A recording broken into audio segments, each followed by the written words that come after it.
laki ng tiwalang ibinigay niya sa akin sa mga production.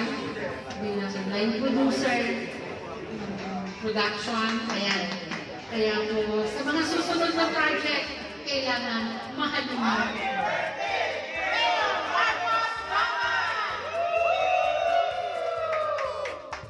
Siya rin nagsabi sa akin ito, isang bagay na lagi daw tayo magpahinga kasi ipuunan natin yung sa katawan natin. So, ganyan siya mapagod. So, happy birthday to that.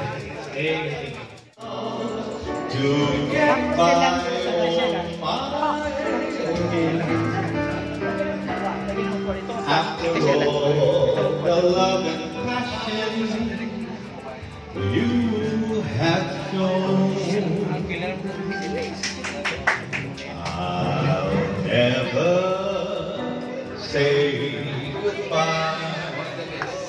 Actually, si Mayor, nagkakilala kami dahil pumunta siya sa shop ko. So, isa akong designer, tapos nakilala ko siya, sobrang nabayaran ako sa kanya. At first, akala ko, slick ko siya, kasi parang ang sungit ng dating eh. Mas mapaganda pa niya yung nasasakupan niya. Now, nanalo ulit siya. And I hope makapunta ako doon. Di ba nakakapunta eh. So, sige, pasyal po tayo. And of course, more blessings and more projects to come. Yay! Ano po, I wish ko po sana,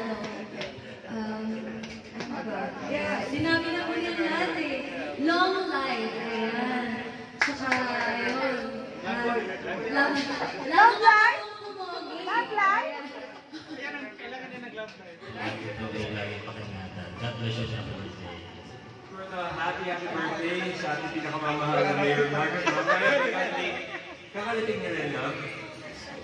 Ako, yeah, but of course, you know, we had a long day, but we're not gonna miss the opportunity to meet you because you're very dear to us. So, just wishing you all the very best in life and healthy, stay healthy and happy always. And stay our friend and you love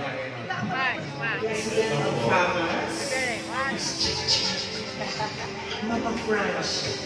Miss A few days ago, nakita ko si Mayor Rose. Naku, napaka-low-key at saka talagang iniisip lang, yung mga sinasabi ko talagang iniisip ko, talagang ano siya, nag-focus siya. Pag kausap ko siya, focus siya sa'yo. Kahit ba alam ko ba Papahirap mo. Kailin kami! Sir Manny, Kailin Alcantara. Ganda ng wish.